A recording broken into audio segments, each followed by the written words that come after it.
invitado sorpresa en esta tarde, así que es momento de activarnos también a través de nuestras diferentes plataformas digitales.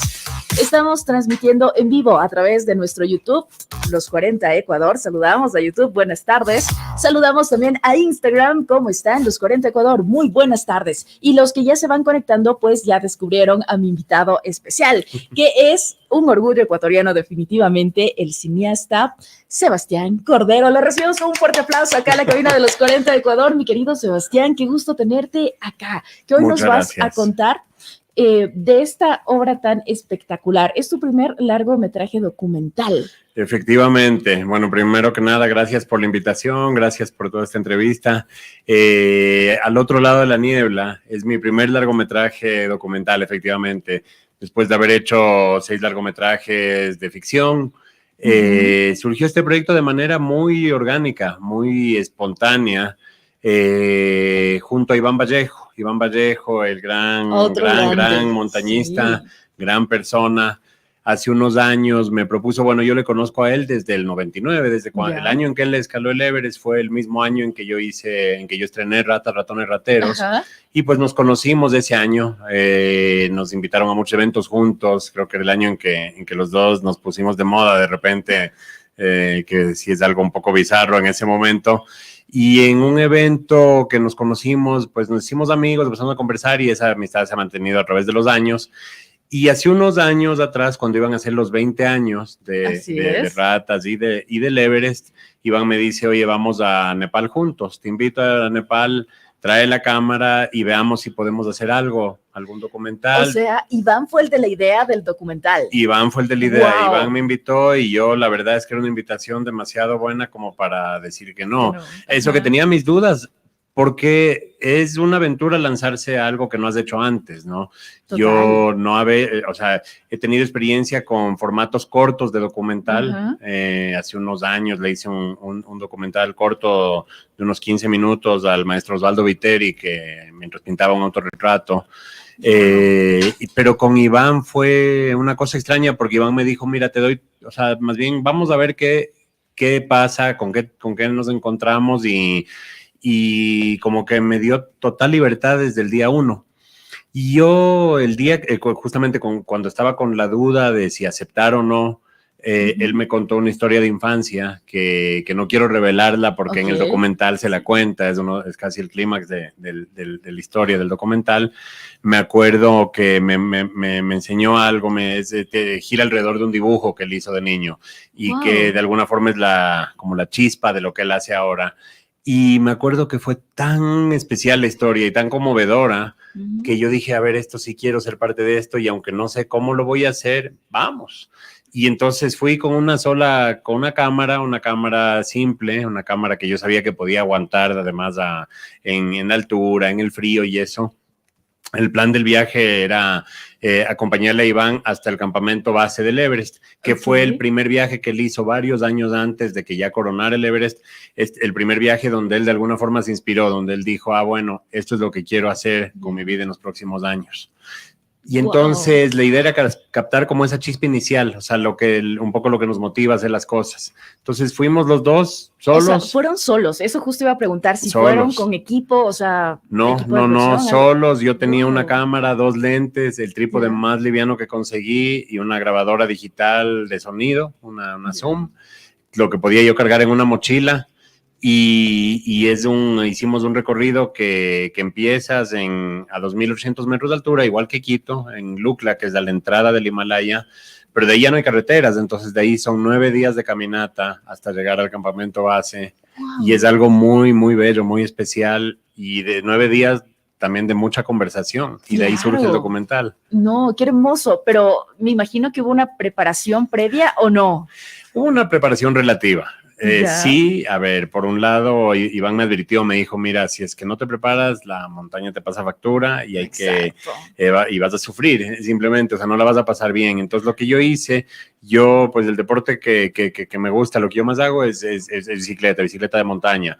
Entonces, lo que empecé es a tener una rutina real. Yo era muy irregular, de repente dije, voy a salir todos los días. Entonces, todos los días hacía 20 kilómetros de bicicleta y los fines de semana me iba al Ruco, me hacía la cumbre del Ruco, que es algo factible para para casi cualquiera, digamos, o sea, eso es algo que sí requiere un poquito de empuje y ganas, pero se puede hacer. Entonces, fui como acostumbrándome a todo ese tema de la rutina, de darle para que cuando llegue, cuando nos encontramos ya en Katmandú, unos meses más tarde, sí estar listo. ¿Y le cogimos el ritmo o no? A ver, sí lo sufrí igual a ratos, ¿sí? Pero sí me ayudó muchísimo. Okay, y lo que sabes que es chistoso, pero uno se pone en forma o en buen estado físico, en mi caso, por un proyecto. O sea, si me decía solo por salud, haz esto, seguro que lo posponía. Ay, sí, pero pasa. Por el proyecto, por saber que tenía que estar bien con la cámara, con todo, de repente, pues ya no te queda otra y lo haces. Y es chistoso cómo funciona la cabeza, que por una película yo he hecho cosas a veces muy inesperadas, muy locas, y es por conseguir lo que necesitas conseguir en una película. Totalmente, pero, o sea, bueno, aparte de este tema físico, que sí es un reto, ¿qué otro reto pasamos durante esta producción? Del otro lado de la niebla. Tal vez el reto ya más interior, yo diría que para mí fue justamente el darme cuenta cuál iba a ser este documental, porque yo desde un principio sabía que no quería hacer un reportaje de la vida de Iván, un reportaje común y corriente, porque sin desmerecer lo que es un reportaje, es de un formato específico que no era el mío y que ya existe mucho de Iván, eso en redes, en YouTube, en todo lado. Yo quería hacer algo como más especial, pero no tenía muy claro qué. Y en el viaje, pues tuvimos un viaje increíble, yo agarré unas tomas increíbles, pero el plan inicial era que este viaje era como un viaje preparativo para luego regresar, ahí sí con un equipo, con un camarógrafo de montaña y todo, y hacer un regreso al Everest donde el Iván iba a escalar el Everest nuevamente. Y todo eso, el rato que entró la pandemia, porque esto fue justo previo a la pandemia, entró la pandemia y se canceló todos los planes que venían después. Entonces yo tenía este material guardado en el disco duro y empezó el reto de que ya ahora qué hago con esto que está incompleto en mi cabeza, ¿no? Claro. Al principio le sentía así, hasta que me di cuenta que realmente el viaje había sido muy enriquecedor a nivel interior y que los diálogos que tuvimos en el viaje fueron realmente increíbles. O sea, el rato que pasas con una persona 24/7 por casi 2 semanas, sí hay un punto donde pues revelas mucho de ti mismo, y en algún momento concienticé que el documental lo que debía hacer es eso, justamente ese diálogo de los dos. Entonces el documental, si bien siempre lo hablamos como que es el documental sobre Iván Vallejo, no es tanto sobre Iván Vallejo, es sobre los dos. Es un documental de un diálogo acerca de la montaña, de la vida, de los retos, del cine, hablamos mucho de cine, hablamos de muchas cosas, y sobre todo es de un proyecto muy personal. Yo lo narro en primera persona y me meto a contar cosas como muy íntimas, muy personales, cosas de momentos duros de la vida, los momentos de las grandes pérdidas, los momentos que luego te motivan a hacer cosas. Y lo chévere es que justamente esos elementos y esos momentos, creo que son los momentos con los que uno conecta con otra gente. Entonces, me costó decir, bueno, sí voy a como que hablar la plena y a contar esta historia desde mi perspectiva como yo la veo, y contando detalles míos de mi vida, pero ya al rato que me lancé, de repente sentí que algo estaba funcionando y ahí seguí.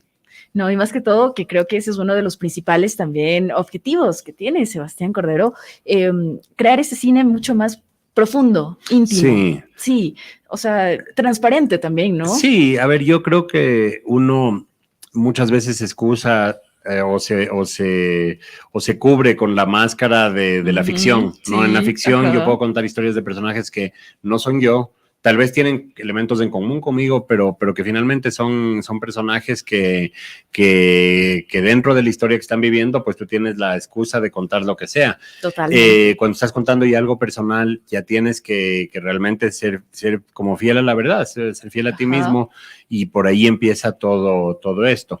Igual yo creo que dentro de la ficción también se cuenta mucha verdad. O sea, la ficción te permite, a través de algo que he inventado, contar cosas como muy interiores. Eso sí es verdad. Sí, sin duda. De acuerdo.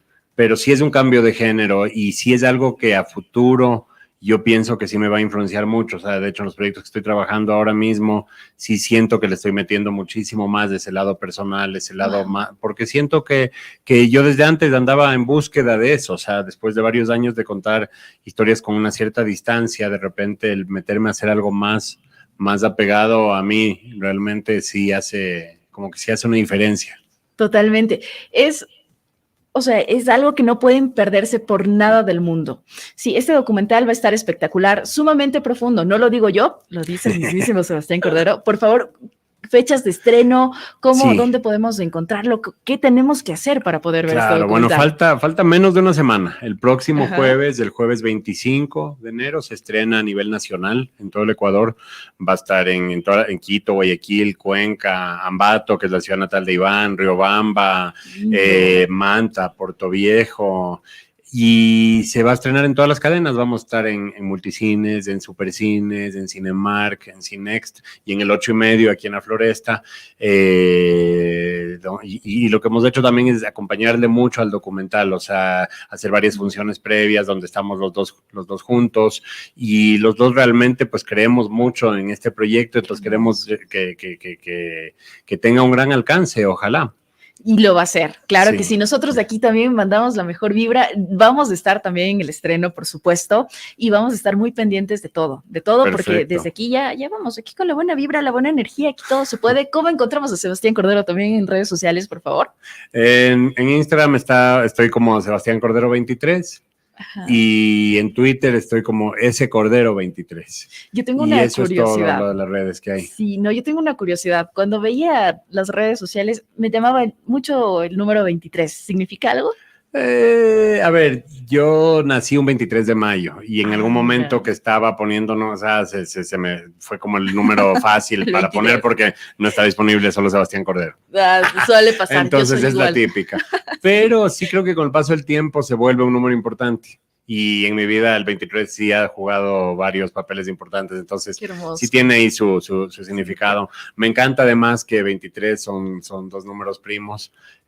Soy fanático del concepto de los números primos. Es que hay algo curioso, porque el mío también es Cari-Arias 23. Entonces yo por eso decía, ¿qué será la conexión con el 23? Y ahí estamos, miren. Exactamente. No, me encanta. Mi querido Sebastián, un último mensaje para todos esos jóvenes, chicos, personas que tienen ese gran deseo, sueño de realizar, y que tú eres su ejemplo. ¿Cómo logramos conseguir esos sueños? Bueno, yo siempre creo en que si uno se pone estándares muy altos y uno mismo es como el juez de esos estándares, uno puede llegar más arriba. Uno tiene que exigirse esos estándares. Uno no debe conformarse, ¿no?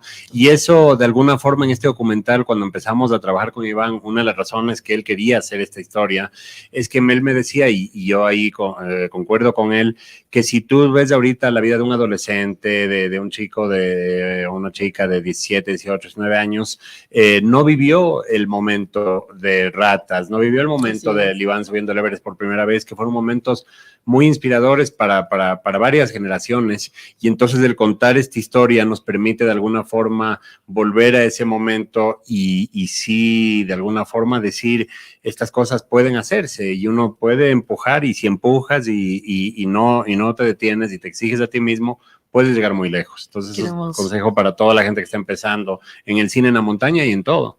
Así es, ya lo saben, amigos, no se lo pueden perder por nada del mundo. Al otro lado de la niebla, un documental sumamente profundo, que a lo mejor nos da como recomendación, mensaje, lo podré decir ya al final cuando lo vea, de que si llegamos al centro de nosotros mismos, podemos conocernos mejor y alcanzar esos sueños y esas metas. Bueno. Muchas gracias, mi querido Sebastián Cordero. Espero tenerte de vuelta acá en la cabina de los 40 Ecuador, y las mejores de las suertes también. Espero volver por acá, y muchísimas gracias por esta invitación.